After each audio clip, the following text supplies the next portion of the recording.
Jiang की जहरीली धुंध को देखकर जियाई गैंग की आंखें आश्चर्य से चौड़ी हो गईं और उसका जबड़ा खुला रह गया। उसे एहसास हुआ कि जियांग ने छठे स्तर के जानवर को हरा दिया है, जिसकी ताकत स्टार रैंक के छठे परिवर्तन के पेशेवर के समान है। आंटी टैन की आंखें भ्रम में फैल गईं। वह हमारे लड़के की शक्ति को देखकर सदमे में थी। उनके लिए जियांग चेन कोई साधारण व्यक्ति नहीं था। उन्हें एहसास हुआ कि अब क्यूजियांग शहर में उम्मीद है। जियांग उनकी ओर मुड़ा और यह देखकर राहत महसूस की कि वह समय पर पहुंच गया था। एक आत्मविश्वास भरी मुस्कान के साथ उसने बताया कि इस बार वह अकेला नहीं था, उसके साथी भी आए थे। यह केवल एक बचाव अभियान नहीं था, बल्कि प्रतिभा रैंकिंग प्रतियोगिता का अंतिम चरण था, जो गौरव और योग्यता की लड़ाई थी। उसी समय टैन यिंग और बाई फेंग कई जानवरों से लड़ रहे थे। दोनों ने एक दूसरे की ओर पीठ की और लड़ाई शुरू कर दी।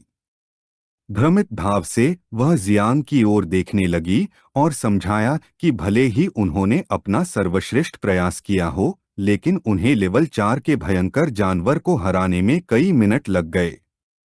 लेकिन जियांग चेन ने लिटिल नाइन की जहरीली धुंध का उपयोग करके 1 मिनट से भी कम समय में छठे स्तर के जानवर का सफाया कर दिया था। उसके लिए योग्यता रैंकिंग के लिए प्रतिस्पर्धा करना कोई मतलब नहीं रखता था। एक जानवर ने बाई फेंग पर हमला करने की कोशिश की, लेकिन उसने अपनी तलवार खींची और राक्षस के सिर को आधा काट दिया। उसका ध्यान तान यिंग पर केंद्रित था और एक शांत नजर से उसने समझाया कि यह उतना अनुचित नहीं था जितना वह सोचती थी, क्योंकि आखिरकार जियांग ने 9 मियास्मा पंखों की शक्ति का उपयोग करके जो योग्यताएं प्राप्त कीं, वे सामान्य योग्यताओं का केवल 10वां हिस्सा थीं। कुछ ही दूरी पर लेई और उसका दोस्त थे। लेई की आंखें उत्साह से चमकने लगीं और एक मुस्कान के साथ उसने एक जानवर पर हमला किया, उसके शरीर को जमीन पर पटक दिया और एक अंग को फाड़ दिया। वह उत्साहित था क्योंकि यह पहली बार था जब उसने जानवरों की भीड़ के खिलाफ लड़ाई लड़ी थी। उसे एहसास हुआ कि वे लगातार आ रहे थे।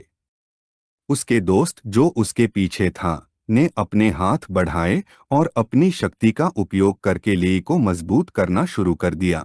उसे विचलित न होने के लिए कहा, क्योंकि ये जानवर प्रतिभाशाली लोगों के शिविर के जानवरों की तरह नहीं थे।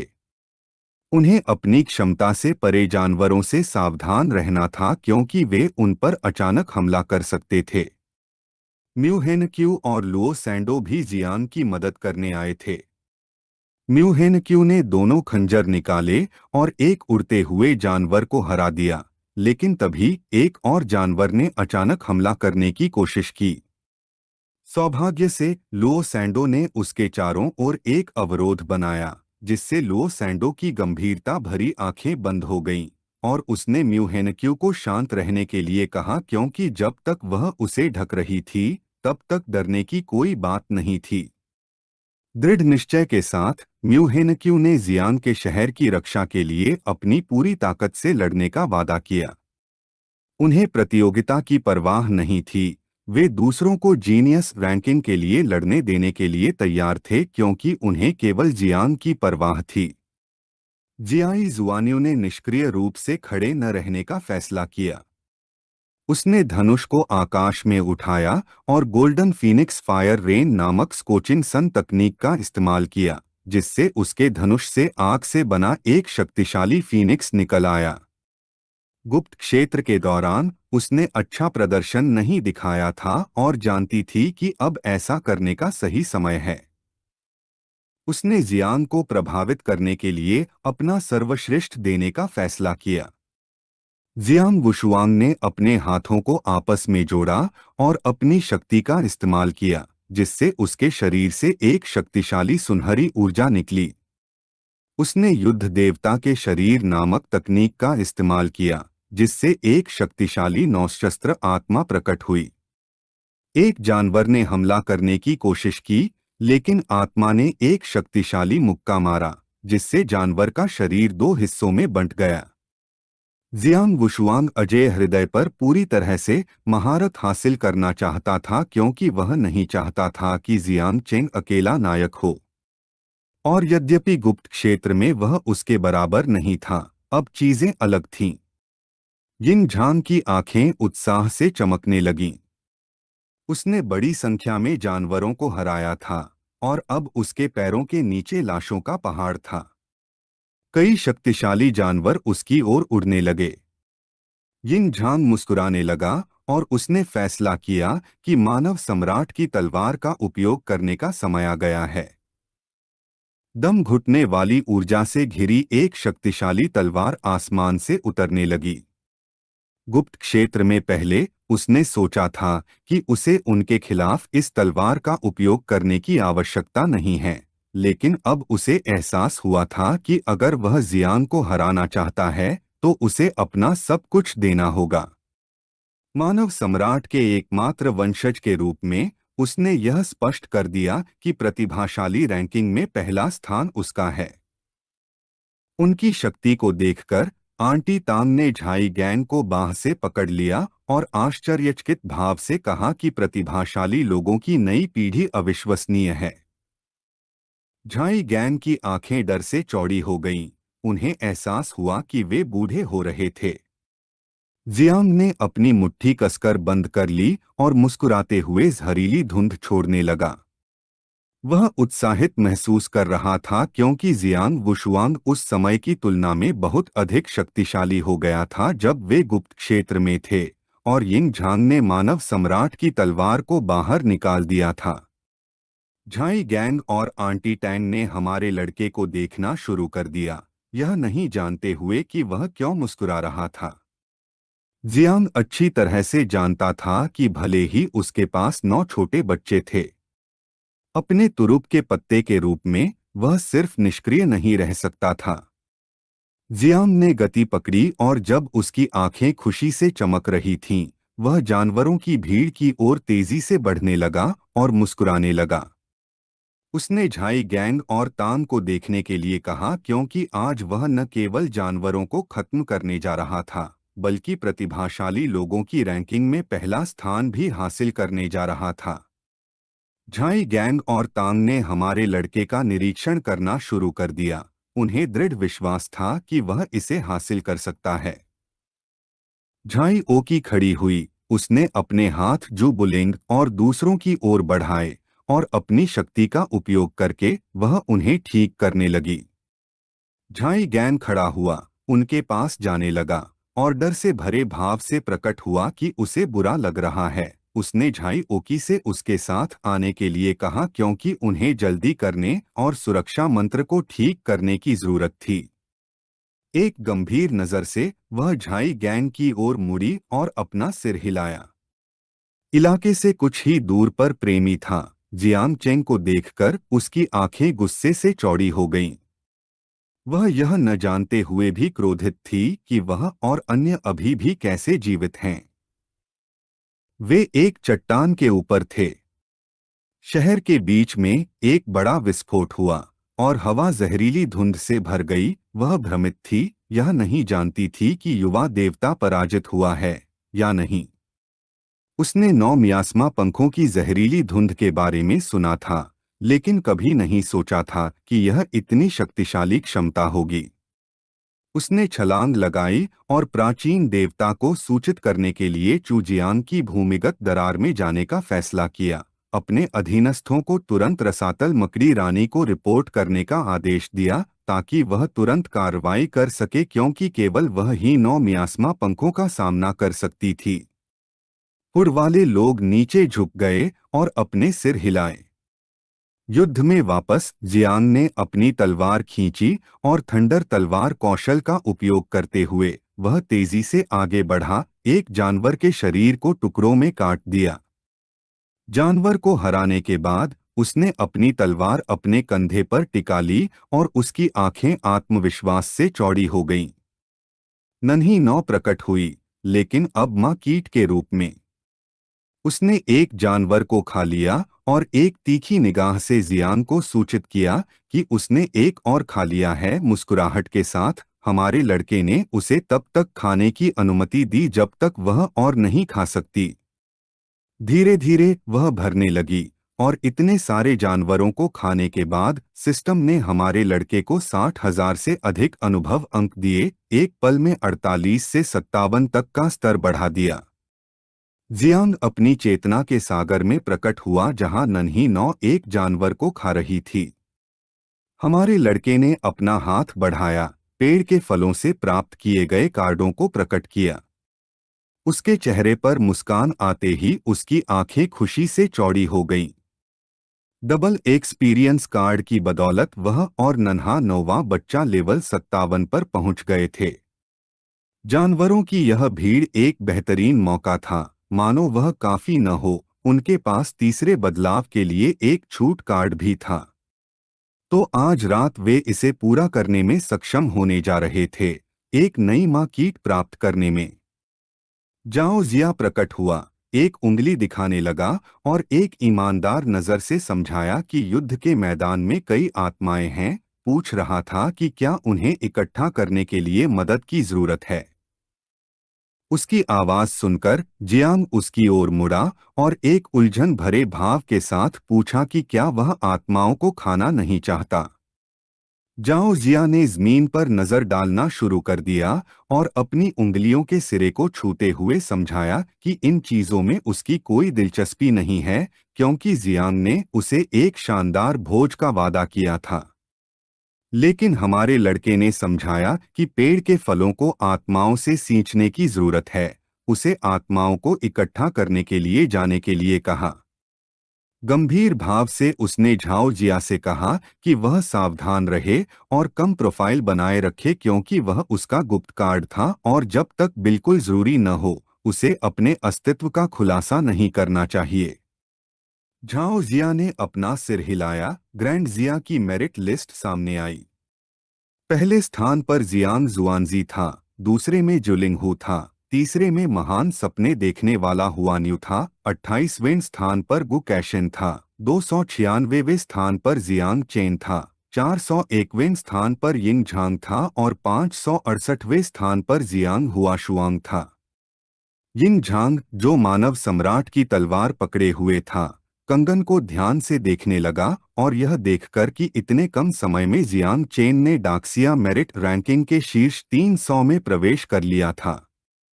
उसकी आंखें क्रोध से भर गईं, क्योंकि जियांग के विपरीत वह अभी भी शीर्ष 400 से बाहर था। दृढ़ संकल्प से भरे भाव के साथ यिंग झांग तेजी से आगे बढ़ा और अपने रास्ते में आने वाले सभी जानवरों का नरसंहार करने के लिए तलवार का इस्तेमाल करना शुरू कर दिया। वह जानता था कि अगर वह जियांग से आगे निकलना चाहता है तो उसे कोई दूसरा रास्ता खोजना होगा। पुण्य केवल जानवरों को मारकर ही नहीं, बल्कि योगदान देकर भी प्राप्त किया जा सकता है। वह जानता था कि जानवरों की इतनी बड़ी भीड़ के साथ दरार तो होनी ही चाहिए। उसने इसे खोजने और नष्ट करने का फैसला किया, क्योंकि केवल इसी तरह से वह जियांग से आगे निकल सकता था। उसी समय जियाई गैंग और अन्य लोग शहर की दीवार के ऊपर थे। जियाओ की आंखें गंभीरता से चौड़ी हो गईं। उसने अपने हाथों को अपने घुटनों पर रखा और जियाई गैंग को बताया कि उसने पहले ही सुरक्षा मंत्र की मरम्मत कर ली है। जियाई गैंग, जो दीवार पर बैठी थी, जियांग को देखने लगी और उसने पूछा कि वह दुश्मन की रेखाओं में इतनी गहराई तक क्यों घुस आया है। जो बुलिन ने अपनी बाहें पार कीं और समझाया कि उसके पास कुछ भी नहीं है।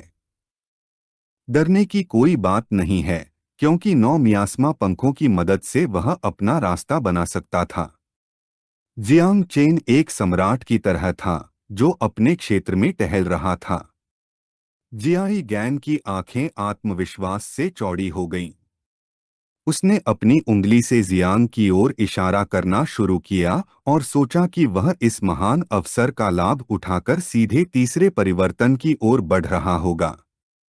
यह जानकर कि जियांग तीसरे परिवर्तन की ओर बढ़ने वाला है, जो बुलिन की आंखें आश्चर्य से चौड़ी हो गईं। उसने अपना हाथ अपनी ठुड्डी के नीचे रखा और याद किया कि तीसरे वर्ग के परिवर्तन के बाद योद्धा अधिक शक्तिशाली हो गए और अपने पेशे को भी विकसित कर सकते थे। लेकिन तीसरा परिवर्तन मिशन एक बड़ी बाधा थी, जिसमें जू बुलिन भी 4 साल से फंसा हुआ था। जियाई गैन की नज़र जियांग पर टिकी हुई थी और वह कल्पना करने लगा कि जियांग जुएंजी, गु कैशन और जियांग यह समझा रहे हैं कि तीसरा, छठा और नौवां वर्ग परिवर्तन तीन बड़ी चुनौतियां थीं, जिन्हें पार करना मुश्किल था। कई जागृत लोगों ने इन बाधाओं को तोड़ने में सक्षम हुए बिना अपना पूरा जीवन बिताया, लेकिन विलक्षण प्रतिभाओं की यह पीढ़ी अलग थी। यिनझेन, जियाई जुएन्यू और जियांग वुशुआंग महान प्रतिभा प्रतियोगिता से पहले तीसरे वर्ग परिवर्तन तक पहुंच चुके थे। कुछ तो पहले से ही उस चरण में थे जहां वे किसी भी समय चौथे परिवर्तन तक पहुंच सकते थे। उनकी तुलना में जियांग चेन कुछ हद तक धीमा था। जब वे बातचीत कर रहे थे, जियांग का पैतृक वृक्ष प्रकट हुआ, जिसने सभी का ध्यान आकर्षित किया। जियाई गैन की आंखें आश्चर्य से चौड़ी हो गईं, साथ ही जू बुलिन और कै ओकी की भी, जब उन्हें एहसास हुआ कि जियांग ने तीसरे वर्ग परिवर्तन की शुरुआत की है। वे यह देखकर हैरान थे कि उनके पेशे में सीधे सुधार हो रहा था। कोई नहीं जानता था कि उसने वर्ग परिवर्तन मिशन को कैसे छोड़ दिया। पैतृक वृक्ष विशाल था और क्षेत्र जानवरों की लाशों से भरा हुआ था। यह देखकर जियाई गैन यह सोचने से खुद को नहीं रोक पाया कि क्या जियांग के पास मिशन को छोड़ने के लिए कोई पौराणिक वस्तु है। लेकिन वह घबरा गया क्योंकि उसे पता था कि जियांग को दीक्षा स्थान पर ले जाया गया था, जिससे वह असुरक्षित हो गया और यह बहुत खतरनाक हो गया।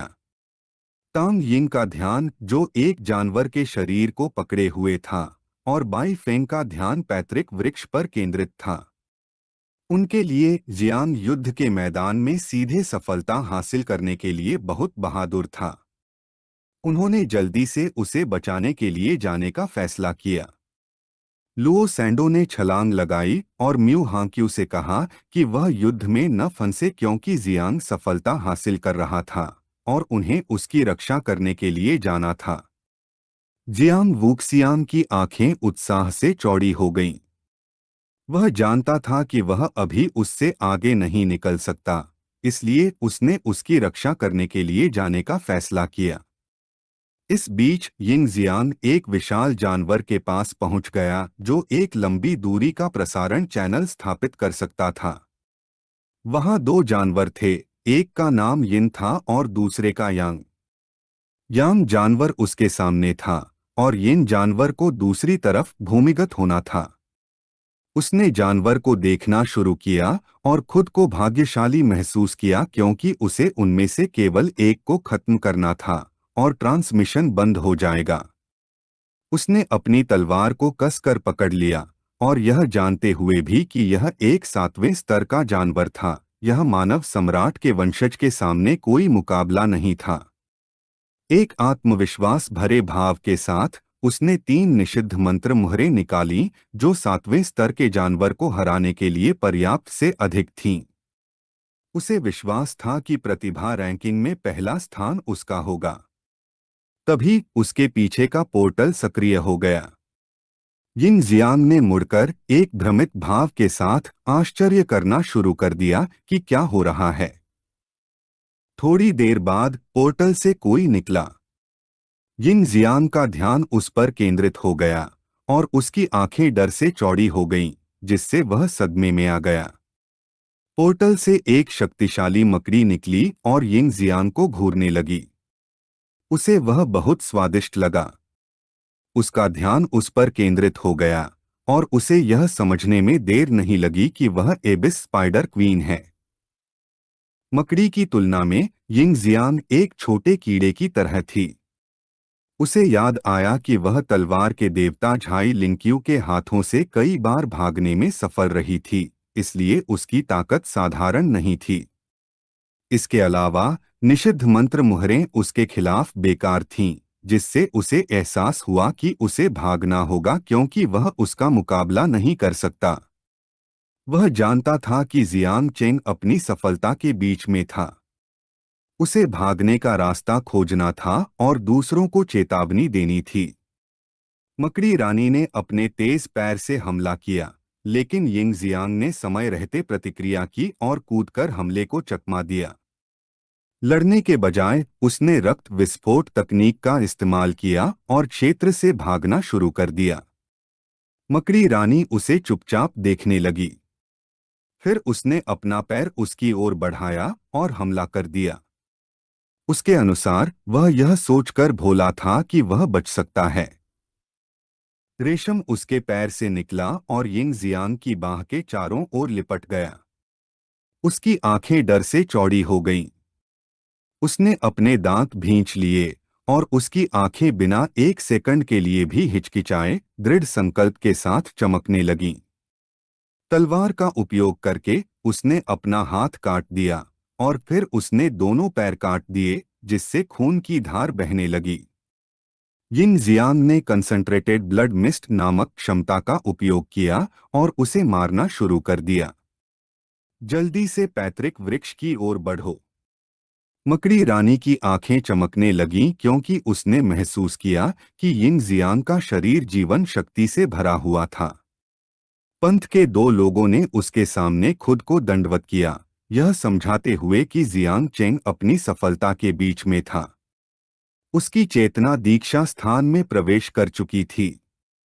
तो यह सही क्षण था उसे भविष्य में समस्याएं पैदा करने से रोकने के लिए उसे मारने के लिए कहना। यह वीडियो का अंत है। जियांगन के पूर्वी समुद्र की रक्षा पंक्ति में गुकैशिन लीप्टन ने अपनी तलवार का उपयोग करते हुए समुद्री जानवर की ओर एक शक्तिशाली वार किया। उसकी तलवार से ऊर्जा का एक वार निकला, जिससे जानवर का एक अंग कट गया। वह क्रोधित हो गया और क्रोध से चमकती आंखों के साथ उसने उस पर पीठ फेर ली और उस क्षेत्र से भागने लगा। समुद्री जानवर का अंग हवा में उड़ गया और एक सेकंड भी बर्बाद किए बिना वह पानी में डूब गया। गुकैशिन का ध्यान उस पर केंद्रित था। वह यह देखकर क्रोधित था कि समुद्री जाति में उसके जैसे घृणित प्राणी थे। जानवर हमला किए जाने के बाद भाग गया था। उसने जानवर को सलाह दी कि अगर वह लड़ना नहीं चाहता है तो शोर मचाते हुए बाहर न आए। अपनी शक्तियों का उपयोग करते हुए डुआन ने समुद्र की सतह पर बर्फ को बुलाया। वह गुकैशिन की ओर मुड़ा और एक गंभीर भाव के साथ कहा कि उसके पास अच्छी खबर है। चांद से उन्होंने एक संदेश भेजा था। चूजियांग ने जानवरों की भीड़ को नियंत्रित करने में कामयाबी हासिल की थी और इसके अलावा उसने पाया था कि जियांग चेन ने ग्रेट जिया की योग्यता रैंकिंग में शीर्ष 300 में प्रवेश किया था। गुकैशिन ने पलटकर देखा और उसकी आंखें आश्चर्य से चौड़ी हो गईं, जिससे उसका जबड़ा खुला रह गया।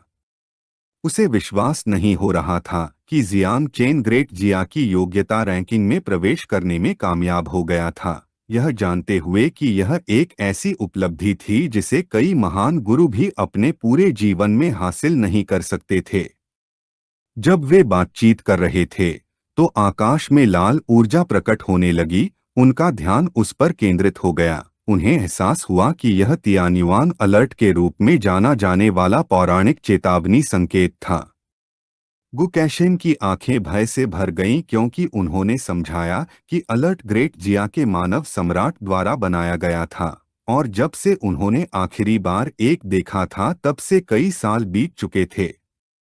डुआन की आंखें आश्चर्य और आतंक से चौड़ी हो गईं, क्योंकि जब कोई स्तर 8 या उससे ऊपर का दुश्मन कहीं दिखाई देता था और उसका सामना करने के लिए कोई विशेषज्ञ मौजूद नहीं होता था, तो तियान्युआन का अलर्ट सक्रिय हो जाता था। ऊर्जा एक पोर्टल बनाने लगी, जिसमें बुराई से चमकती आंखों के साथ स्पाइडर क्वीन का लाइव प्रसारण दिखाया गया। गुकैशिन और डुआन जानते थे कि यह अच्छा नहीं था क्योंकि यह राक्षस एबिसल स्पाइडर क्वीन था। क्रोध से भरी आंखों वाला समुद्री जानवर पानी से बाहर आया और फिर से हमला करने के लिए तैयार होकर तेजी से उनकी ओर बढ़ने लगा। यह देखकर कि वह फिर से प्रकट हो गया है, गुकैशिन ने पलटकर अपनी तलवार खींची और खुद को क्रोधित महसूस करने से नहीं रोक सका। उसने 7वें स्तर के समुद्री जानवर की खुद देखभाल करने का फैसला किया, डुआन से चूजियांग के पास जाने और स्पाइडर क्वीन से सीधे भिड़ने के बिना केवल जियांग की जान बचाने के लिए कहा। डुआन पलटा और एक शांत भाव के साथ भागने लगा। उसने जियांग कियान की रक्षा के लिए हर संभव प्रयास करने का वादा किया। कहीं और भूमिगत गुफा में स्थित कियान लॉन गुआन की रक्षा पंक्ति थी। यह स्थान शूरवीर कवच पहने सैनिकों से भरा हुआ था। तभी उनके सामने एक शक्तिशाली पोर्टल प्रकट हुआ और उसके भीतर से कुछ उभरने लगा। यह देखते ही युद्ध के देवता ने आदेश दिया, अगर रसातल की 10,000 जातियों ने एक कदम आगे बढ़ने की हिम्मत की तो उन्हें निर्दयतापूर्वक मार दिया जाएगा। सैनिकों ने पोर्टल को देखना शुरू कर दिया और चिल्लाने लगे कि ग्रेट जी शक्तिशाली है। जियांग जुआनजी ने अपना भाला निकाला और जब उसकी आंखें क्रोध से चमक रही थीं, तो उसके शरीर से एक शक्तिशाली ऊर्जा निकलने लगी। किसी की आवाज सुनाई देने लगी जिसमें कहा गया कि जियांग जुआनजी को मरना होगा, यह बताते हुए कि 9 मियास्मा पंख एक बड़ी आपदा का कारण बनने जा रहे थे जो दुनिया को नष्ट कर देगा। उसके सामने चूयांग नाम का एक विशाल स्तर 9 दानव था। जब दानव की आंखें द्वेष से चमक रही थीं, तो उसने जियांग जुआनजी को देखना शुरू किया और मुस्कुराते हुए बताया कि उसे पता है कि वे दजिया के क्षेत्र में 9 मियास्मा पंखों की संतानों को पाल रहे थे, जिनकी कुल संख्या करोड़ों में थी। हवा में उड़ रहे जुआनजी ने बस चुप रहना ही उचित समझा। चू यांग ने पूछा कि क्या मनुष्यों को यह डर नहीं है कि गुफाओं की अनगिनत जातियां मनुष्यों को हमेशा के लिए खत्म करने के लिए एकजुट हो जाएंगी।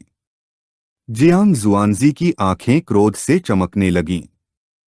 उसने चू यांग को घूरना शुरू कर दिया और सवाल किया कि क्या 10,000 रसातल जातियों के बीच की दुश्मनी दूर हो गई है। वह जानता था कि वे कुछ मिलियन कीड़ों के दिखने की वजह से अपनी शत्रुता नहीं छोड़ेंगे। उसे पूरा भरोसा था कि वे बस एक छोटी सी गड़बड़ी पैदा करने के लिए एकजुट हो सकते हैं। जियांग जुआनजी का शरीर विशालकाय हो गया। उग्र दृष्टि से उसने चू यांग के कंधे पर हाथ रखा, भाला उठाया और कहा कि दानव जाति को मानवीय मामलों में हस्तक्षेप करने का कोई अधिकार नहीं है, चू यांग को याद दिलाते हुए कि पिछली बार उसने उसे अपनी कुल्हाड़ी से टुकड़ों में काट दिया था, और पूछा कि क्या उसने अपना सबक नहीं सीखा है। चू यांग ने चुपचाप जियांग जुआनजी को देखना शुरू कर दिया। उसे समझ में नहीं आ रहा था कि क्या कहे। जुआनजी के हमला करने से ठीक पहले उसके पीछे लाल ऊर्जा प्रकट हुई। उसका ध्यान उस पर केंद्रित था और उसकी आंखें आश्चर्य से चौड़ी हो गईं। उसे एहसास हुआ कि यह असली चेतावनी थी।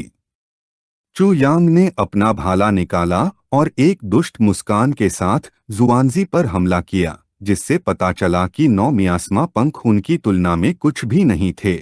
उन्होंने कसम खाई कि आज वे इसे दाजिया के प्रतिभाशाली लोगों के साथ पूरी तरह से नष्ट कर देंगे। सौभाग्य से जुआनजी ने समय रहते प्रतिक्रिया की और हमले को चकमा दिया। फिर उसने अपने भाले को कसकर पकड़ लिया और हमला कर दिया। चू यांग ने हमले को रोक दिया, दोनों लड़ने लगे और जुआनजी ने ब्लू ड्रैगन कैंप के कमांडर शेन तुफेई को चूजियांग में सहायता प्रदान करने के लिए जाने का आदेश दिया। तुफेई ने जुआनजी को देखना शुरू किया और अपना सिर हिलाया। चू यांग की आंखें आत्मविश्वास से चमकने लगीं और एक मुस्कान के साथ उसने यह स्पष्ट कर दिया कि लाशों को इकट्ठा करने के लिए सहायता समय पर नहीं पहुंचेगी। पोर्टल बड़ा हो गया और अंदर से राक्षस उभरने लगे। कुछ उड़ रहे थे और अन्य हथियार के रूप में भाले चलाते हुए हुड पहने हुए थे। चू यांग ने खुलासा किया कि आज वे ग्रेट जिया की रक्षा पंक्ति को तोड़ने जा रहे थे। जुआनजी की आंखें क्रोध से भर गईं। उसने भाले को कसकर पकड़ लिया और एक उग्र भाव के साथ चू यांग से कहा कि वह सपने देखना बंद कर दे। फिर उसने मानव योद्धाओं को सभी राक्षसों को मारने का आदेश दिया। उसी समय चूजियांग के युद्ध के मैदान पर स्पाइडर क्वीन थी, जो पंथ के सदस्यों को घूरने लगी और एक तीखी नजर से उनसे आखिरी बार पूछा कि क्या झाई लिंगक्यू को हरा दिया गया है, यह स्पष्ट करते हुए कि अगर वह मरने से पहले आ गया तो वह प्राचीन देवता के पूरे पंथ को खत्म कर देगी। उसकी नजर को महसूस करते हुए वे डरने लगे, लेकिन उनमें से एक ने उसे चिंता न करने के लिए कहा क्योंकि भिक्षु किंगलिंग और झाई लिंगक्यू दोनों 100,000 पहाड़ों के निषिद्ध क्षेत्र में चले गए थे और इस समय वे 9वें स्तर के रक्त ड्रैगन के खिलाफ लड़ रहे होंगे। ड्रैगन ने मौत से लड़ाई लड़ी ताकि झाई लिंगक्यू बच न सके। स्पाइडर क्वीन ने अपने पैर फैलाए और मकड़ियों के झुंड को छोड़ना शुरू कर दिया। उसने छोटी मकड़ियों को चूजियांग के शहर का पता लगाने और यह सुनिश्चित करने का आदेश देकर सतर्क रहने का फैसला किया कि झाई लिंगक्यू का कोई निशान न हो। जियांग चेन, जिसकी आंखें बंद थीं, पैतृक वृक्ष के अंदर था। उसका शरीर ऊर्जा से घिरा हुआ था। झाई गैंग और अन्य लोग उस क्षेत्र में पहुंचे और उसे बचाने और जानवरों के झुंड को उसके पास आने से रोकने का फैसला किया। क्षेत्र जानवरों से भरा हुआ था। जब सभी विचलित थे, यिंग झान उनकी ओर उड़ने लगा और यह देखकर जियांग वुशुआंग की आंखें आश्चर्य और भ्रम में चौड़ी हो गईं। चिंतित निगाहों से उसने पूछा कि वह घायल क्यों हुआ। यिंग झान की आंखें डर से भर गईं। वह उनकी ओर देखने लगा और चिंतित भाव से उन्हें भागने के लिए कहा, जिससे पता चला कि एबिस स्पाइडर क्वीन प्रकट हुई थी। यह सुनकर सभी लोग सदमे में आ गए। जियांग के शरीर से जहरीली धुंध निकलने लगी जो पूरे क्षेत्र में फैल गई। एक गंभीर भाव के साथ शियाओकी ने अपने हाथ आगे बढ़ाए और अपनी शक्ति का उपयोग करके सभी घायल योद्धाओं को ठीक करना शुरू कर दिया। झाई गैंग ने अपनी तलवार खींची और गंभीर निगाहों से समझाया कि जियांग चेन आध्यात्मिक पेड़ के अंदर था, इसलिए उसे सुरक्षित स्थान पर ले जाना असंभव था, जिससे यह स्पष्ट हो गया कि उन्हें दृढ़ रहना होगा और उसके सफल होने का इंतजार करना होगा। किसी ने एक नीली ढाल बनाई। झाई गैंग ने उनका निरीक्षण करना शुरू किया और उन्हें सहायता के आने का इंतजार करते हुए अपने घावों को ठीक करने के लिए सुरक्षा कवच में प्रवेश करने के लिए कहा। महान रक्षा मंत्र पहले से ही प्रबल हो चुका था, इसलिए वे कुछ और मिनटों तक प्रतिरोध करने में सक्षम होने जा रहे थे। यिंग झान, जो उड़ रहा था, अपने घावों को ठीक करने के लिए ढाल की ओर बढ़ने लगा क्योंकि स्पाइडर क्वीन उनके लिए कोई प्रतिद्वंद्वी नहीं थी। बाई फेंग और अन्य लोग भी ढाल की ओर चलने लगे। लेई ने अपनी बाहें पार की और एक जिज्ञासु भाव के साथ अपने दोस्त को देखने लगा और समझाया कि यह एक सुरक्षित स्थान नहीं है, यह सुझाव देते हुए कि इसे छोड़ देना बेहतर है। विजी, जो बैठा था, ने एक छोटे से पोर्टल को बुलाया, उसका निरीक्षण करना शुरू किया और एक आत्मविश्वास भरे भाव के साथ कहा कि पुरानी कहावत कहती है कि भाग्यशाली लोगों को आकाश की सुरक्षा मिलती है। उसने अभी अभी गणना की थी और इस बार यह कोई बंद गली नहीं थी। विजी ने पोर्टल से एक खजाना निकाला और कहा कि अगर लड़ने के अलावा कोई और विकल्प नहीं है तो उसके पास दादाजी बंदर से मदद मांगने के अलावा कोई विकल्प नहीं है। उसने जादुई लौकी को बुलाया, उसे बाहर आकर मदद करने का आदेश दिया। विजी ने अपनी आंखें बंद की, खजाने को उठाया और दादाजी बंदर से मदद मांगी क्योंकि वे खजाना चमकने लगा। लेई, जिसने अपनी बाहें क्रॉस की हुई थीं, एक जिज्ञासु भाव के साथ चुपचाप इसे देखने लगा। खजाने में एक आंख दिखाई दी। दादाजी बंदर ने यह स्पष्ट कर दिया कि वह स्तर 8 मकड़ी रानी का मुकाबला नहीं कर सकता, लेकिन उसने उसकी पूरी ताकत खत्म करने का फैसला किया। विजी को अपने साथ आने के लिए कहा। उनकी मदद करने के बजाय दादाजी बंदर ने अपनी शक्तियों का इस्तेमाल किया और विजी और लेई के शरीर खजाने में समा गए, जिससे वे कुछ हद तक भ्रमित हो गए। कांग यिंग ने अपना खंजर निकाला और उसकी आंखें गंभीरता से भर गईं। म्यू हेनक्यू ने अपनी आंखें बंद कर लीं और अपनी मुट्ठी आसमान की ओर उठा ली। वह यह जानकर क्रोधित थी कि वे व्यस्त और महत्वपूर्ण क्षणों में ली जैसे बेकार लोगों पर भरोसा नहीं कर सकते। जियाई क्योनग्यू की आंखें दृढ़ संकल्प से चमकने लगीं और उसने यह स्पष्ट कर दिया कि वह जियांग चेन को कभी नहीं छोड़ेगी। उसने अपने पास मौजूद सभी खजानों का उपयोग करने का फैसला किया। सबसे खराब स्थिति में लुओ सैंडो ने अपनी मुट्ठी कसी और गंभीर भाव से जानवरों के खिलाफ अंत तक लड़ने की कसम खाई।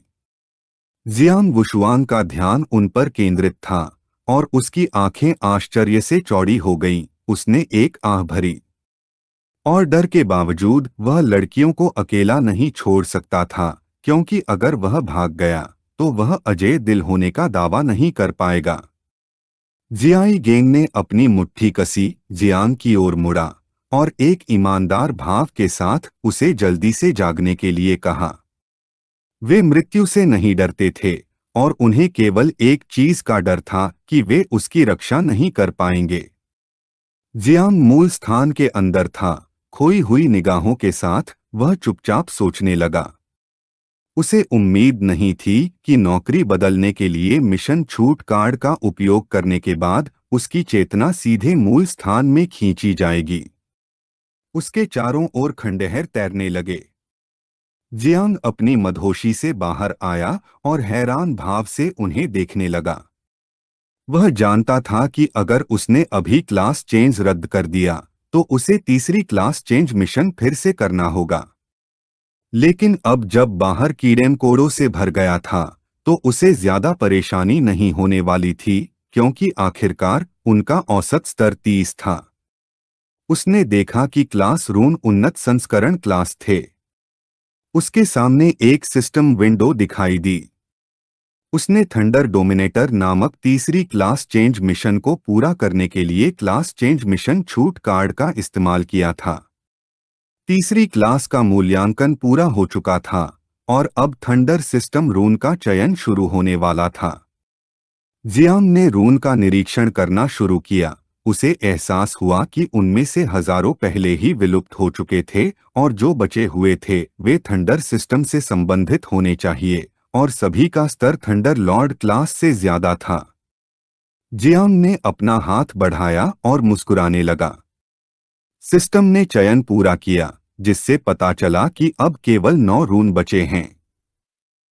रून हमारे लड़के के सिर में प्रवेश कर गया और उसका अनोखा rank profession Lord of thunder God rank God of thunder में आगे बढ़ गया। फिर हमारे लड़के के सामने एक स्टेटस विंडो दिखाई दी। उसने नई क्षमताएं प्राप्त की थीं। पहली, जिसे पनिशमेंट ऑफ थंडर कहा जाता था, जो उसे प्रतिद्वंद्वी के दिमाग पर हमला करने में सक्षम शून्य में एक थंडर आई को जगाने की अनुमति देती थी। दूसरी क्षमता को 3000 कैटाक्लिस्म्स ऑफ थंडर कहा जाता था। यह एक विशाल क्षेत्र क्षमता थी। जियांग अपने विरोधियों पर थंडर की सजा दे सकता था। तीसरी और अंतिम क्षमता को गॉड ऑफ थंडर कहा जाता था। जियांग अपने आसपास 100 मीटर तक एक अनंत डोमेन स्पेस जारी करने में सक्षम था। डोमेन अपने क्षेत्र के भीतर सभी तत्वों को खत्म कर देगा और लक्ष्य के गुणों को कमजोर कर देगा। इसमें अन्य डोमेन पर एक विनाशकारी प्रभाव भी था जिसका स्तर जियांग से कम था। जियांग ने अपना हाथ सिस्टम विंडो की ओर बढ़ाया। उसे यह देखकर कुछ आश्चर्य हुआ कि वे सभी शक्तिशाली क्षमताएं थीं। इसके अलावा उसे याद आया कि छठी कक्षा में परिवर्तन करने के बाद बहुत से जागृत लोगों ने अपना खुद का डोमेन प्राप्त किया था। उसने सिस्टम विंडो को छुआ, बिना यह जाने कि वह अपने डोमेन की तुलना अपने गुरु और अपनी बड़ी बहन के डोमेन से कैसे करेगा। किसी चीज ने हमारे लड़के का ध्यान खींचा और जब वह पलटा तो उसने देखा कि कक्षा के रून फिर से चमकने लगे थे। उसका मन भ्रम से भर गया, क्योंकि पहले बुझ चुके हजारों रून फिर से चमक रहे थे। उसके सामने पैतृक वृक्ष प्रकट हुआ। जियांग ने चुपचाप उसका निरीक्षण करना शुरू कर दिया। उसने मास्टर ऑफ डिवाइन क्रिएशन के तीसरे क्लास चेंज मिशन को पूरा करने के लिए क्लास चेंज के लिए मिशन छूट कार्ड का उपयोग किया था। सिस्टम ने उसकी कक्षा से संबंधित रून का चयन करना शुरू कर दिया और उसका दिव्य रैंक पेशा master of divine creation Divya rank पर हर चीज की शुरुआत कहलाने वाला पेशा बन गया। उसने फिर से नई क्षमताएं प्राप्त की, पहली जिसे सुप्रीम पाथ कहा गया। इस तकनीक को सीखने के बाद सरलीकृत मोड को सक्रिय करने की संभावना थी। उपयोग किए जाने पर उसकी सभी क्षमताओं के स्तर ऊपर उठने की एक निश्चित संभावना होगी। दूसरी क्षमता को इवोल्यूशन टू कॉम्प्लेक्सिटी कहा जाता था, जो सभी चीजों के विकास का एक बेहतर संस्करण था। जियांग में सभी जीवित प्राणियों के विकास और प्रजनन को तेज करने, उत्पादन मात्रा की सीमा को तोड़ने, लक्ष्य जीवित प्राणी के लिए समय और मात्रा दोनों में परिवर्तन करने, 50 से 200 बार बेतरतीब ढंग से गति करने और 2 से 10 बार बेतरतीब ढंग से मात्रा बढ़ाने में सक्षम होने की क्षमता थी। जियांग ने अपनी मुट्ठी बंद की, जिससे विद्युत ऊर्जा निकली, फिर अपना हाथ बढ़ाया, जिससे उसकी हथेली में एक जड़ दिखाई दी। थंडर गॉड क्लास की तुलना में उसका मुख्य वर्ग और भी अधिक अविश्वसनीय था। सुप्रीम पाथ क्षमता का उपयोग करके वह यिंग झान की तरह सभी जातियों की तकनीकों को सीखने में सक्षम होगा और इवोल्यूशन टू कॉम्प्लेक्सिटी क्षमता के साथ वह कीटों के प्रजनन को तेज करने में सक्षम होगा। उसके लिए यह धोखा देने जैसा था, यह जानते हुए कि अगले प्रजनन चक्र में छोटा 9-10 बिलियन कीटों को जन्म देगा और यदि संभावना बढ़ जाती है तो वे 100 बिलियन से अधिक हो सकते हैं। उस समय पल भर में एक नई कीट मां प्रकट हुई। उसने अपना हाथ अपनी छाती पर रखा और खुद को आकर्षक ढंग से जाओ चान के रूप में पेश किया। यह देखकर जियांग सदमे में था, क्योंकि उसने अभी तक सभी चीजों की वृद्धि की क्षमता या जीवन रैंक जंप का उपयोग नहीं किया था, बिना यह जाने कि वह पहले से ही मानव रूप में कैसे बदल गई थी। बाहर स्पाइडर क्वीन ने बड़ी संख्या में मकड़ियों को छोड़ना शुरू कर दिया। वह और छोटी नौ एक ही स्तर पर थीं, इसलिए उनकी संख्या जियांग के कीड़ों से अधिक थी। झाई गैन ने उल्लेख किया कि वे जियांग की रक्षा के लिए कीड़ों पर भरोसा कर सकते हैं। इस प्रकार उन्होंने सभी को मृत्यु तक युद्ध के लिए तैयार रहने का आदेश दिया, क्योंकि स्पाइडर क्वीन को रोकना उनकी सर्वोच्च प्राथमिकता थी। जियांग वुक्सियांग ने युद्ध के देवता के शरीर का उपयोग किया, जिससे उनकी विशाल 10 सशस्त्र आत्मा प्रकट हुई। झाई जुनियो ने हवा में एक तीर चलाया और फायर फीनिक्स को बुलाया। झाई गैंग ने अपनी तलवार खींची और सभी ने मकड़ियों के खिलाफ लड़ाई शुरू कर दी। नन्ही नन्ही 9 मियास्मा पंखों में बदल गई और एक तीखी निगाह से स्पाइडर क्वीन की ओर बढ़ने लगी। लुओ सैंडो ने अपने हाथ बढ़ाए और दृढ़ निश्चयी भाव से अपनी शक्तियों का इस्तेमाल किया और जियांग के चारों ओर कई अवरोधों को बुलाया। उसकी आंखें क्रोध से चमकने लगीं, जिससे यह स्पष्ट हो गया कि अगर वे पास आए तो वे दिव्य हथियार को विस्फोट कर देंगे।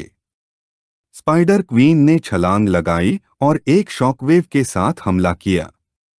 एक जानलेवा नजर से उसने प्रकट किया कि वे उसके लिए कोई मुकाबला नहीं थे। हमला इतना शक्तिशाली था कि झाई गैंग और अन्य लोगों के शरीर पीछे की ओर उड़ गए।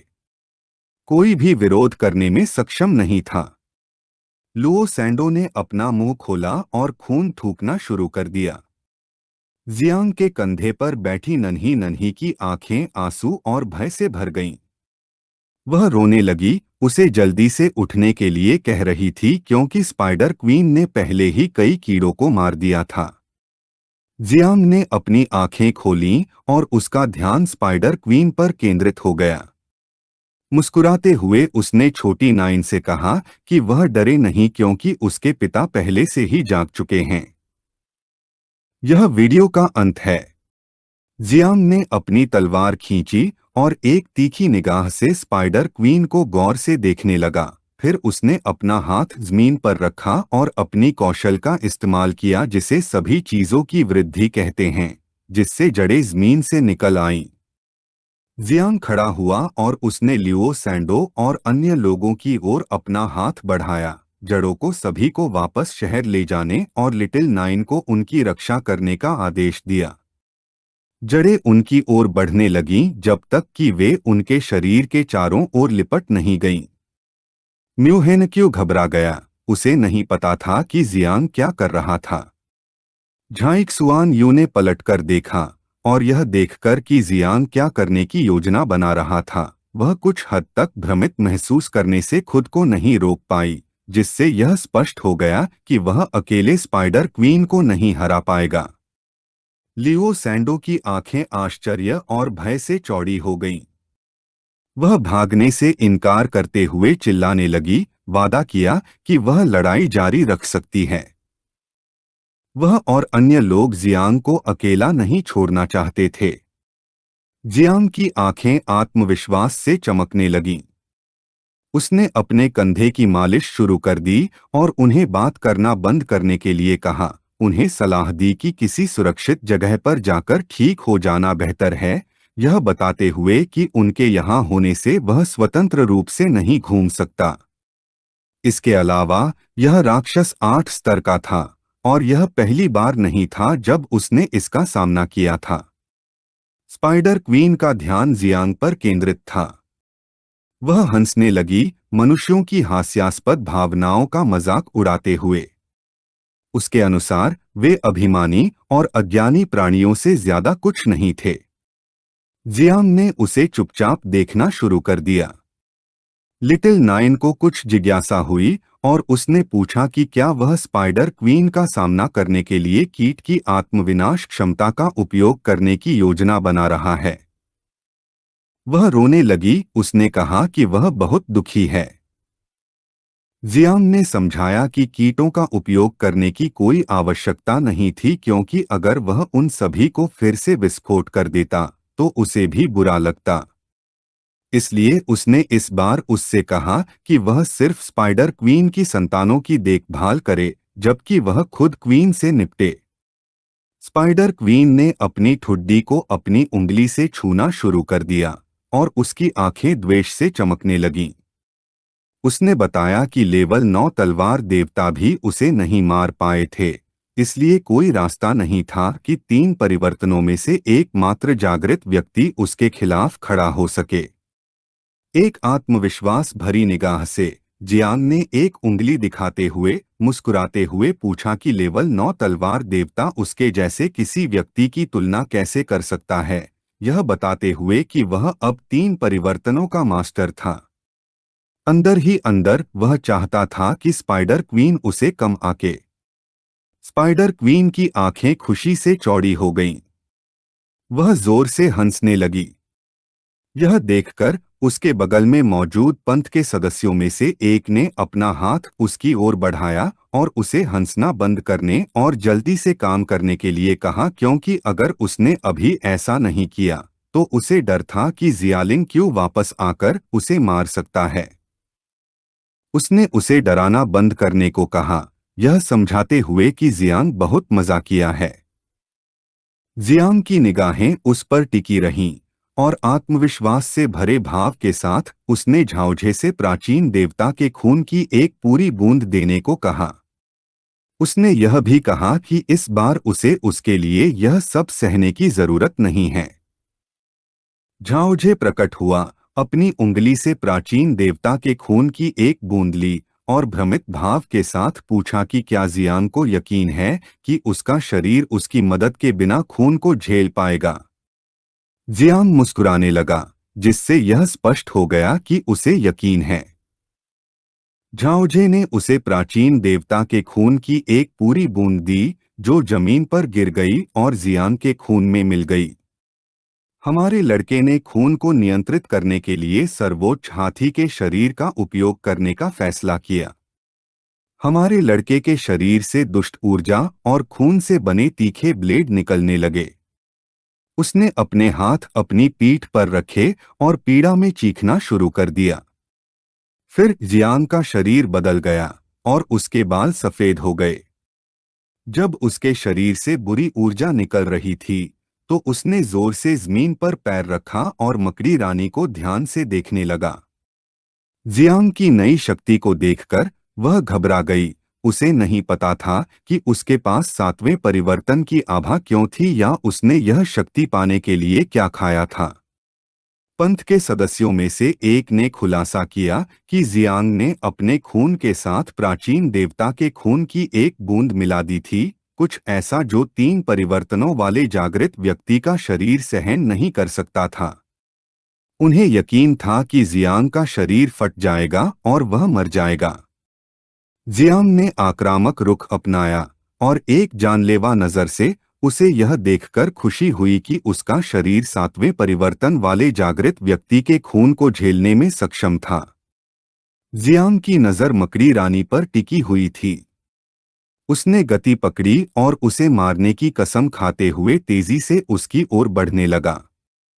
जैसे जैसे वह धीरे धीरे करीब आता गया, मकड़ी रानी ने उसे देखना शुरू कर दिया और घबराने के बजाय वह शांत रही, यह महसूस करते हुए कि जियांग पहले इतना आश्वस्त क्यों था।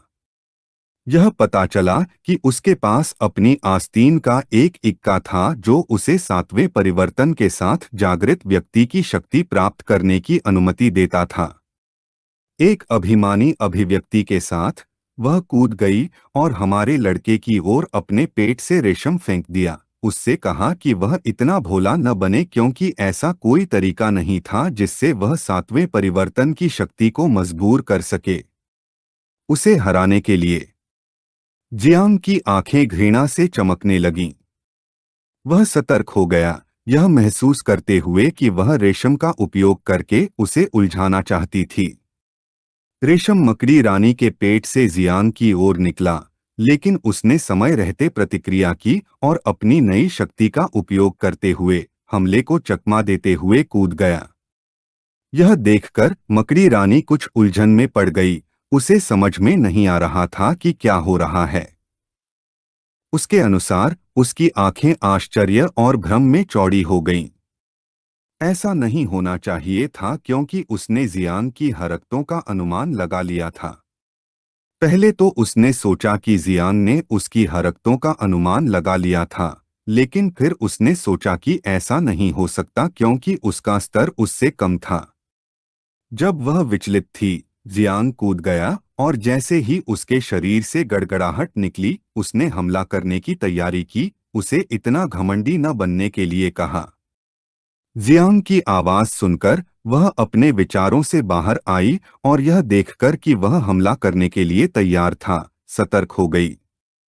हमारे लड़के ने आई ऑफ एविल नामक कौशल का उपयोग किया, जिससे आकाश में एक शक्तिशाली और विशाल आंख दिखाई दी। मकड़ी रानी डर से स्तब्ध थी, उसे समझ में नहीं आ रहा था कि क्या करे। जियांग ने अपनी आंखें बंद कर लीं और अपने चेहरे को अपनी बाह से ढकना शुरू कर दिया। सभी से कहा कि वे न देखें क्योंकि यह उनके सार को नुकसान पहुंचाने वाला था। आदेश का पालन करते हुए जियांग वुक्सियांग ने भी अपनी आंखें बंद कर लीं और अपने चेहरे के सामने अपनी बाह रख ली। वह यह देखकर कुछ हद तक भ्रमित था कि जियांग की थंडर क्लास दिव्य स्तर तक बढ़ गई थी। यिन जियांग ने भी अपनी आंखें बंद कर लीं। वह सदमे में था क्योंकि जियांग के पास 2 दिव्य स्तर की कक्षाएं थीं। उसे एहसास हुआ कि अब उसके साथ प्रतिस्पर्धा करने का कोई तरीका नहीं था। जियांग जो उड़ रहा था, मकड़ी रानी को घूरने लगा और उसने आई ऑफ एविल को आदेश दिया कि वह उसकी चेतना के सागर को अवरुद्ध कर दे। आदेश सुनते ही आंख का ध्यान उस पर केंद्रित हो गया और वह चमकने लगी। फिर एक शक्तिशाली गड़गड़ाहट उसके ऊपर उतरने लगी। मकड़ी रानी की आंखें फैल गईं। उसने आंख को देखना शुरू किया और घबरा गई क्योंकि राक्षसी जानवरों के रूप में उनका आध्यात्मिक सार मनुष्यों की तुलना में कमजोर था। इसलिए उसने हमले का विरोध करने का फैसला किया। इससे पहले कि गड़गड़ाहट उसके शरीर पर हमला करे, उसने एक रक्त ढाल बुलाया और हमले से खुद को ढक लिया। जियांग, जिसका शरीर गड़गड़ाहट से घिरा हुआ था, उसके सामने उतरा। मकड़ी रानी ने मुड़कर उसे ध्यान से देखना शुरू किया, यह समझाते हुए कि यद्यपि जानवरों का सार मनुष्यों की तरह मजबूत नहीं था, जानवरों का भौतिक शरीर उनका गुप्त हथियार था। क्रोध से भरे भाव के साथ वह तेजी से आगे बढ़ी और अपने तीखे पैर का उपयोग करके जियांग पर हमला करने की कोशिश की। लेकिन जियांग ने बिजली के बोल्ट नामक तकनीक का इस्तेमाल किया और उसका शरीर गड़गड़ाहट में बदल गया, हमले को चकमा दे दिया। मकड़ी रानी का ध्यान जियांग पर केंद्रित था और उसकी आंखें भ्रम से भरी हुई थीं। उसे विश्वास नहीं हो रहा था कि जियांग एक बार फिर आगे निकल गया था और फिर से हमले को चकमा दे गया था। वज्र की गति से उसे नहीं पता था कि उसके पास पूर्वज्ञान क्षमताएं हैं या नहीं, लेकिन फिर उसने इस विचार को खारिज कर दिया क्योंकि यह असंभव था। यहाँ तक कि धारणा वर्ग का कोई भी जागृत व्यक्ति ऐसा नहीं कर सकता था, यह मानते हुए कि यह केवल शुद्ध भाग्य था। जियांग ने अपनी पीठ उसकी ओर मोड़ ली और वज्र की तरह चलने लगा। स्पाइडर क्वीन को जल्द ही एहसास हो गया कि वह वज्र के क्षेत्र के विद्युत क्षेत्र का उपयोग करके प्रकाश की गति से आगे बढ़ रहा था। वह क्रोधित हो गई और रेशम छोड़ना शुरू कर दिया, यह सोचकर कि जियांग उसके सामने दिखावा कर रहा है।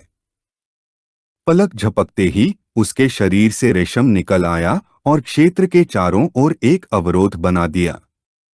हमारे लड़के को जल्दी ही एहसास हो गया कि वह उसके विद्युत क्षेत्र को एक वेब से ढकना चाहती थी और उसने वेब का उपयोग जानकारी वापस भेजने और टेलीपोर्ट करने के लिए किया। उसका तेज पैर जियांग के सामने दिखाई दिया। उसने उसे कमीना कहा और कहा कि इस बार वह बच नहीं सकता। जियांग ने अपना सिर उठाया और उसकी आंखें डर और आश्चर्य से चौड़ी हो गईं। आत्मविश्वास से भरी निगाहों से जियांग ने उसे गौर से देखना शुरू किया और यह स्पष्ट कर दिया कि जो बच नहीं सकता वह वही है। मकड़ी रानी ने अपने तीखे पैर का इस्तेमाल करके हमला किया, लेकिन जियांग ने हमले को रोक दिया और फिर स्वर्ग और वज्र के ब्लेड नामक कौशल का इस्तेमाल करते हुए अपनी तलवार को जोर से घुमाया। हमारा लड़का तेजी से आगे बढ़ा और एक पैनी निगाह से मकड़ी रानी के पैर को बिना प्रतिक्रिया करने का समय दिए ही काट दिया। उसका पैर उड़ गया और वह दर्द से चीखने लगी। चींटी की आंखें डर और आश्चर्य से चौड़ी हो गईं। यह देखकर वह हैरान रह गई कि जियांग कितना शक्तिशाली था। झाई गैंग का जबड़ा सदमे में खुला रह गया, यह महसूस करते हुए कि जियांग के कट में मास्टर गु कैशेन के समान ही शक्ति थी, यह नहीं जानते हुए कि क्या जियांग धारणा वर्ग जैसा कोई और पेशा छिपा रहा था, क्योंकि ऐसा कोई तरीका नहीं था जिससे वह बार बार मकड़ी रानी के हमले के पैटर्न की भविष्यवाणी कर सके। झाई ओकी की निगाह, जो दूसरों को ठीक कर रही थी, जियांग पर टिकी हुई थी और उसकी आंखें डर से चौड़ी हो गईं, जिससे वह अवाक रह गई। उसके लिए यह असंभव था कि 3 परिवर्तनों के साथ एक जागृत व्यक्ति की धारणा क्षमता स्तर 8 राक्षस की तुलना में अधिक मजबूत हो। यह कुछ ऐसा था जो सीलबंद राजा स्तर का जागृत व्यक्ति भी नहीं कर सकता था। जियांग खड़ा हुआ और जब उसका शरीर एक शक्तिशाली ऊर्जा से घिरा हुआ था, तो उसने चुपचाप मकड़ी रानी का निरीक्षण करना शुरू कर दिया। वह था। यह देखकर कुछ आश्चर्य हुआ कि इस प्रहार ने मकड़ी रानी को घायल कर दिया था। उसे एहसास हुआ कि उसका शरीर प्राचीन देवता के रक्त के सार से बढ़े हुए हमले का सामना नहीं कर सकता। उसने पिछले हमले में अपनी लगभग सारी शक्ति लगा दी थी और प्राचीन देवता के रक्त की शक्ति समाप्त होने वाली थी, इसलिए उसे जल्दी से जल्दी इसे खत्म करना था। उसका अगला हमला एक घातक प्रहार होना था, कुछ ऐसा जो उसे पलटवार करने की शक्ति न दे। जब मकड़ी रानी के कटे हुए पैर से खून बह रहा था, उसका ध्यान जियांग पर केंद्रित था और उसकी आंखें क्रोध से चमकने लगीं। उसे विश्वास नहीं हो रहा था कि एक चींटी ने राजसी स्तर 8 रानी को घायल करने की हिम्मत की थी। जियांग, जो सामने खड़ा था, ने यह कहकर उसका मजाक उड़ाया कि एक स्तर 8 राक्षस कोई बड़ी बात नहीं है। उसके लिए यह कोई आश्चर्य की बात नहीं थी कि वह सैकड़ों वर्षों से पृथ्वी की गहराई में छिपी हुई थी। जियांग की योजना उसे गुस्सा दिलाना था। वह चाहता था कि वह बेलगाम क्रोध के आगे अपना विवेक खो दे। यह योजना काम कर गई क्योंकि उसकी आंखें क्रोध से भर गईं और उसके शरीर से रेशम निकलने लगा। उसने समझाया कि पिछली बार झाई लिंगक्यू ने उसके सार को क्षतिग्रस्त कर दिया था और वह उसका उपयोग नहीं करना चाहती थी, लेकिन यह देखते हुए कि वह मृत्यु की तलाश में था, उसने उसकी इच्छाएं पूरी करने का फैसला किया। उसने रेशम छोड़ना शुरू कर दिया। यह 8वें स्तर के राक्षस का डोमेन था। कोई नहीं जानता था कि जियान प्रतिरोध करने में सक्षम होगा या नहीं। कुछ लोगों का मानना था कि वह मरने वाला था। जियान यह देखकर मुस्कुराए बिना नहीं रह सका कि उसने आखिरकार एक डोमेन को तैनात करने के लिए अपने मूल सार का उपयोग करने का फैसला किया था, लेकिन एक शांत नज़र से उसने खुलासा किया कि यह शर्म की बात है क्योंकि बहुत देर हो चुकी थी। उसने अपना हाथ बढ़ाया, जिससे उसकी हथेली में गड़गड़ाहट दिखाई दी। फिर उसने अपना हाथ जमीन पर रखा और थंडर गॉड क्लास के शाश्वत डोमेन को सक्रिय कर दिया। फिर वह खड़ा हो गया और स्पाइडर क्वीन के शरीर पर गड़गड़ाहट होने लगी। वह जमीन पर गिर पड़ी और डर के मारे खुद को रोक नहीं पाई। उसे नहीं पता था कि जियांग को कैसे पता था कि वह अपने डोमेन को तैनात करने जा रही है, या उसके लिए इतना मजबूत डोमेन होना कैसे संभव था। उसने फिर से अपने डोमेन को तैनात करने की कोशिश की, लेकिन वह असमर्थ रही। जियांग ने अपना हाथ उसकी ओर बढ़ाया और मुस्कुराते हुए ऊर्जा इकट्ठा करते हुए कहा कि इसके दो कारण थे। पहला, वह बहुत धीमी थी और दूसरा, उसका डोमेन अधिक मजबूत था। उसे डर लगने लगा। उसे लगा कि यह असंभव है। जियांग की आंखें गंभीरता से भर गईं। उसने लड़ाई खत्म करने का फैसला किया क्योंकि उसे उससे बात करने की कोई इच्छा नहीं थी। हमारे लड़के ने अपनी शक्ति का इस्तेमाल किया, जिससे आकाश से एक शक्तिशाली वज्र उसके शरीर पर गिरा। मकड़ी रानी पीड़ा में चीखने लगी। जियांग चुपचाप देखती रही। उसके शरीर से आत्माएं निकलने लगीं। डर से भरी निगाहों के साथ उसने जियांग के सामने अपना सिर नीचे कर लिया, वादा किया कि वह फिर कभी परेशानी खड़ी नहीं करेगी और दया की भीख मांगी। जियांग की आंखें भ्रम से चमकने लगीं। वह जानता था कि वह उसके जाल में नहीं फंस सकता, हालांकि केवल आध्यात्मिक सार ही बचा था। वह अभी भी एक दुर्जेय प्राणी थी। उसे एहसास हुआ कि आकाशीय गड़गड़ाहट को उसकी आत्मा को पूरी तरह से नष्ट करने के लिए अभी भी कुछ समय चाहिए। उसका शरीर जमीन पर गिर गया और जियांग ने ध्यान से देखना शुरू किया। उसने नन्ही नाइन से उस पर नजर रखने को कहा ताकि जब कोई खतरा न हो तो वह बाहर आकर उसे खा सके।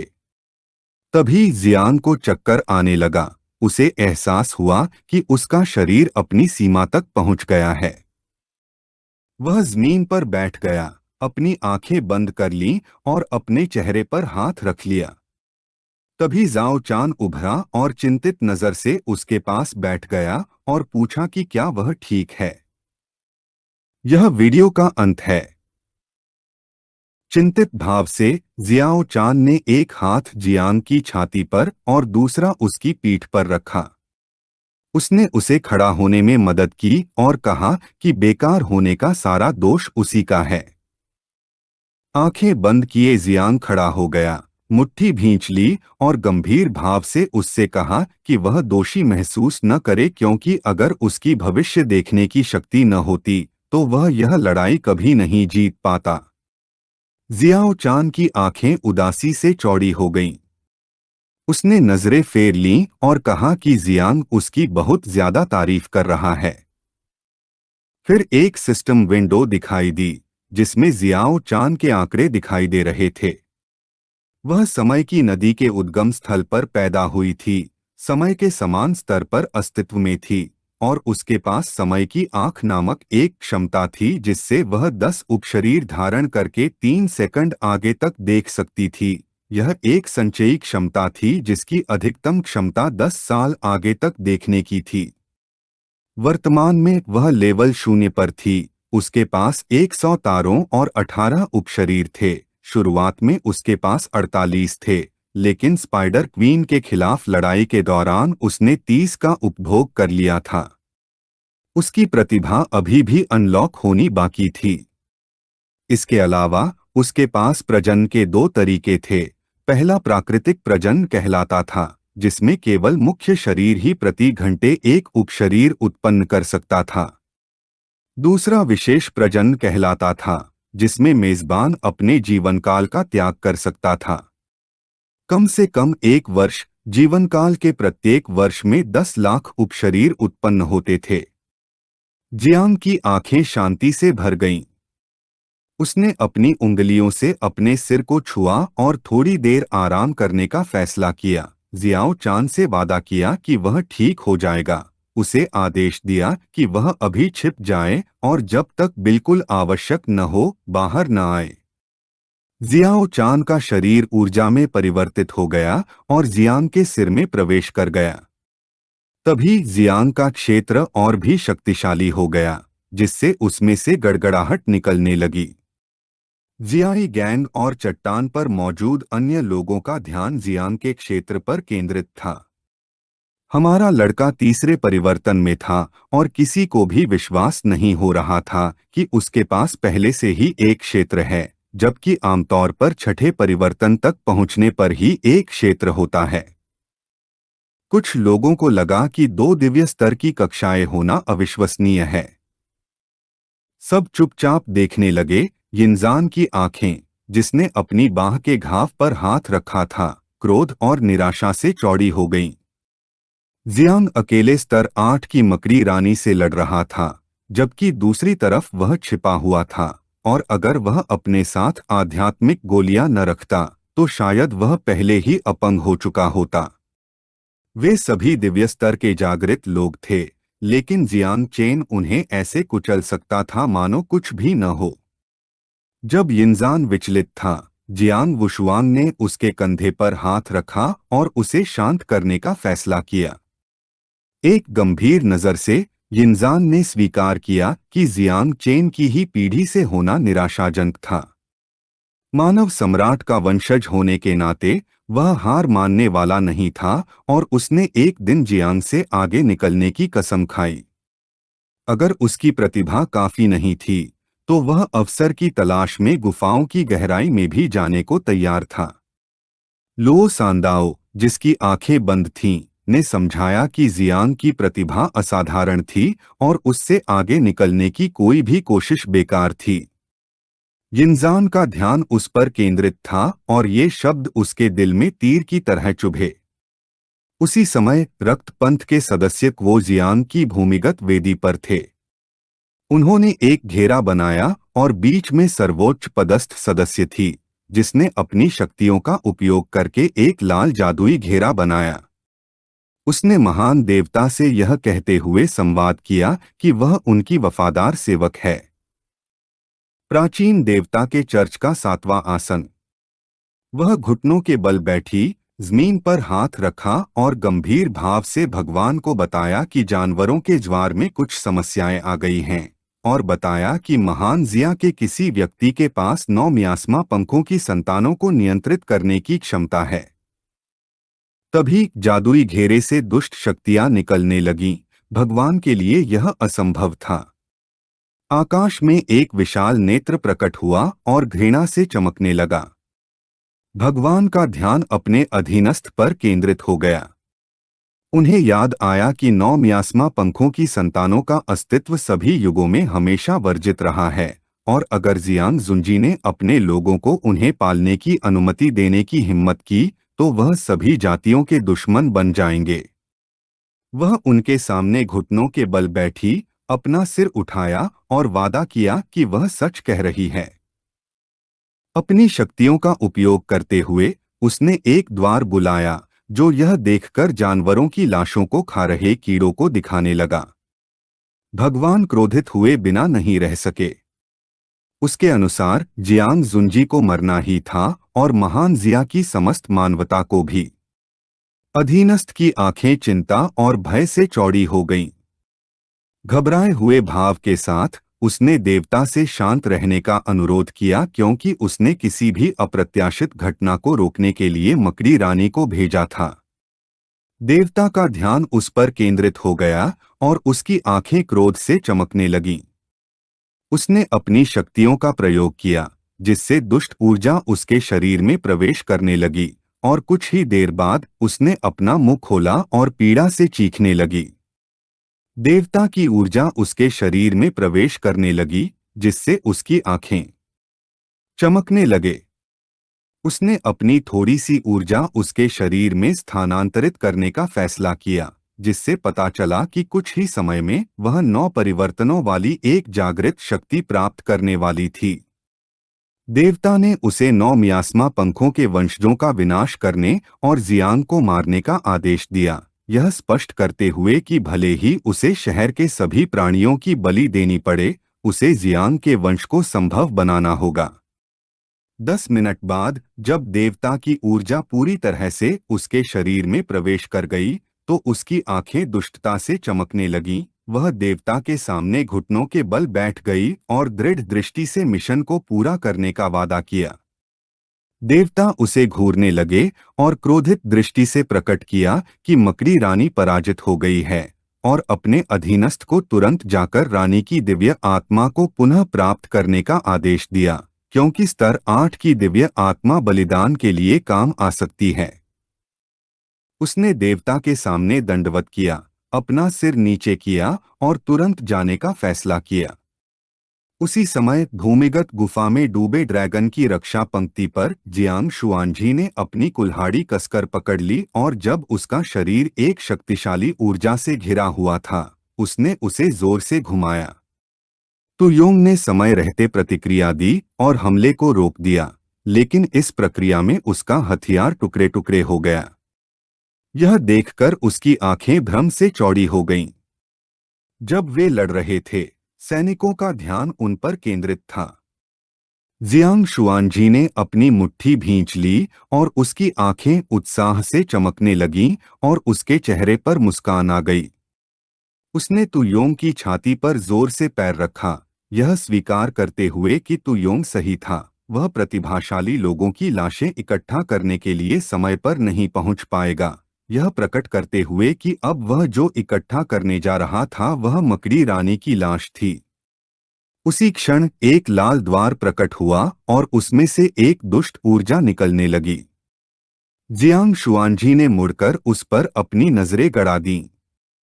तुयोंग एक तरफ हट गया और पूछा कि क्या जियांग शुआनजी को लगता है कि मकड़ी रानी उनका आखिरी गुप्त कार्ड है। तुयोंग ने जियांग शुआनजी के ध्यान भटकने का फायदा उठाकर पीछे हट गया। जियांग शुआनजी ने द्वार को देखना शुरू किया और उसकी आंखें भ्रम से भर गईं। उसे एहसास हुआ कि यह एक चेतावनी थी। चुजोंग में 9 रूपों वाला एक शत्रु प्रकट हुआ था। उसे नहीं पता था कि यह राक्षसी जाति का काम है या नहीं। तुयोंग खड़ा हो गया और उसकी आंखें दुष्टता से चमक रही थीं। उसने अपनी उंगली से जियांग शुआनजी की ओर इशारा किया और लुका छिपी खेलने का फैसला किया। वह छिपने वाला था और जियांग शुआनजी को उसे ढूंढना था, और अगर किसी भी क्षण उसने जल्दी भागने का फैसला किया तो वह अपनी पूरी सेना के साथ शहर पर हमला कर देगा। जियांग शुआनजी मुड़ा और तुयोंग को घूरने लगा। वह जानता था कि राक्षस सीमा पार कर रहे हैं, लेकिन यह देखकर कि वह लुकाछिपी खेलना चाहता था, उसने अंत तक उनके साथ खेलने का फैसला किया। जियांग शुआनजी की आंखें क्रोध से चमकने लगीं। उसने अपनी कुल्हाड़ी हवा में उठाई और देव हत्यारी सेना को दुश्मन को मार डालने का आदेश दिया। आदेश सुनते ही सभी सैनिकों ने अपने हथियार उठा लिए और तुयोंग पर हमला करने लगे। जियांग शुआनजी के सैनिकों ने तुयोंग की सेना के खिलाफ लड़ाई शुरू कर दी। राक्षस ने राक्षसी जाति को शहर का सफाया करने का आदेश दिया। तुयोंग की आंखें भ्रम से चमकने लगीं। उसने जियांग शुआनजी को गौर से देखा और पूछा कि क्या वह पागल है। उसने दशकों तक अपनी रक्षा की थी और अब वह अपनी राक्षसी जाति पर पूर्ण युद्ध की घोषणा करने को तैयार था। उसने सवाल किया कि क्या जियांग शुआनजी छोटे से शहर कुजियांग के लिए सभी जातियों के बीच युद्ध छेड़ने से नहीं डरता। उसे विश्वास नहीं हो रहा था कि जियांग शुआनजी सिर्फ कुछ साधारण प्रतिभाओं के लिए युद्ध छेड़ने को तैयार था। जियांग शुआनजी ने गुस्से से अपनी कुल्हाड़ी से हमला किया, लेकिन तु योंग ने समय रहते प्रतिक्रिया दी और हमले को रोक दिया। जियांग शुआनजी के लिए यह प्राचीन काल से ही सार्थक था। जो कोई भी महान जिया को अपमानित करने की हिम्मत करता, उसे मौत की सजा दी जाती। उसने स्पष्ट कर दिया कि अगर तु योंग उसके प्रतिभाशाली लोगों को मार देगा, तो वह उसका सिर ट्रॉफी के रूप में ले जाएगा। उसी समय प्राचीन देवता की अधीनस्थ कुजियांग के युद्ध क्षेत्र में पहुंची। वह उड़ने लगी और उसका ध्यान जियांग के क्षेत्र पर केंद्रित हो गया। जबकि उसका शरीर बुरी ऊर्जा से घिरा हुआ था, उसने अपनी बाहें क्रॉस की और मुस्कुराए बिना नहीं रह सकी। यह जानकर कि यह जियांग चेन का क्षेत्र था, उसे विश्वास नहीं हो रहा था कि स्पाइडर क्वीन इस चाल से हार गई है। उसने बताया कि उसके सामने एक साधारण क्षेत्र कुछ भी नहीं था। उसने अपनी शक्ति का इस्तेमाल किया और ऊर्जा का एक शक्तिशाली प्रहार किया। यह हमला इतना शक्तिशाली था कि एक पल में ही हमारे लड़के के क्षेत्र को तहस-नहस कर दिया। तलवार पकड़े जियांग जमीन पर घुटनों के बल गिर पड़ा। मकड़ी रानी पलटी और सातवें आसन की आभा देखकर उसे तुरंत एहसास हो गया कि यह प्राचीन देवता की आभा है। थका हुआ जियांग अपनी तलवार जमीन में गाड़ने लगा और हाथ की मदद से खड़ा होने की कोशिश करने लगा, लेकिन वह असमर्थ रहा। हमारे लड़के ने सातवें आसन को देखना शुरू किया और उसे यह समझने में देर नहीं लगी कि यह 9 परिवर्तनों में से एक जागृत व्यक्ति की ऊर्जा थी। वह हिल नहीं सकता था, और अगर हिल भी सकता तो भी उसके पास कोई लड़ते रहने की ताकत बची थी। उसकी आंखें द्वेष से चमकने लगीं और मुस्कुराते हुए उसने अपना परिचय देने का फैसला किया। वह प्राचीन देवता, जिसे प्रेमी कहा जाता है, के चर्च की 7वीं गद्दी थी। उसके लिए जियांग से मिलना सम्मान की बात थी। उसने हमारे लड़के की ओर हाथ बढ़ाया और अपनी शक्तियों का इस्तेमाल करके कीड़ों के शरीर को तैराना शुरू कर दिया। उसने जियांग और कीड़ों को पाताल लोक भेजने का फैसला किया। जियांग का ध्यान कीड़ों पर केंद्रित हो गया और यह देखकर कि उन्होंने अपना असली रूप दिखा दिया है, उसे यह समझने में देर नहीं लगी कि उसके पास बहुत शक्ति है। उसने जियांग की ओर हाथ बढ़ाया और आतिशबाजी करने का फैसला किया, जिससे कीड़ों के शरीर टुकड़े टुकड़े हो गए। लिटिल नाइन, जो जियांग के कंधे पर बैठी थी, खुद को रोक नहीं पाई और उससे अपनी रक्षा करने की विनती करने लगी। जियांग ने दांत भींचे और उसे डरने से मना किया, यह समझाते हुए कि अगर वह अच्छी तरह छिप गई तो कुछ नहीं होगा। प्रेमी ने जियांग के शरीर को तैराना शुरू कर दिया, और यह देखकर कि वह संतुष्ट नहीं है, उसने उसे भी पटाखों में बदलने का फैसला किया। हमारे लड़के ने अपने दांत कस लिए, समझ नहीं पा रहा था कि क्या करे। उसकी शक्ति इतनी प्रबल थी कि झाई गैंग और बाकी लोग जमीन पर घुटनों के बल गिर पड़े और उनकी आंखें डर से चौड़ी हो गईं। अब जब सब प्रेमी की ऊर्जा में फंस चुके थे, तो उन्हें समझ नहीं आ रहा था कि जियांग को कौन बचाएगा। यिंगजान की आंखें घृणा से चमकने लगीं। उसे पसीना आने लगा और पता चला कि वे सब मरने वाले हैं। जियांग का शरीर उल्टा उड़ रहा था। वह चीखने लगा और झाई ओजी को आदेश दिया कि वह प्रकट होकर उस काले दानव को छोड़ दे। तभी उसके शरीर के चारों ओर नीली ऊर्जा प्रकट हुई और उसमें से एक काला दानव निकला। उस राक्षस की आंखें क्रोध से चमकने लगीं। जैसे ही काला दानव जियांग के शरीर से पूरी तरह बाहर निकला, उसने प्रेमी को गहरी निगाहों से घूरना शुरू कर दिया। और इतने शक्तिशाली प्राणी को देखकर वह भ्रमित हो गई। उसे समझ नहीं आ रहा था कि जियांग ऐसे प्राणी को कैसे बुला सकता है। काले दानव की आंखें चमकने लगीं और उसके शरीर से ऊर्जा निकलने लगी। हमारे लड़के का शरीर जमीन पर गिर पड़ा। उसने जोर से तलवार जमीन में ठोक दी और गुस्से से उसे बताया कि उसे कीड़ों को नहीं मारना चाहिए था, यह बताते हुए कि अब वह मरने वाली है। काले दानव ने भागने के बजाय अपना मुंह खोला और एक शक्तिशाली ऊर्जा गेंद पर हमला करना शुरू कर दिया। प्रेमिका ने प्राचीन देवता की ऊर्जा छोड़नी शुरू कर दी।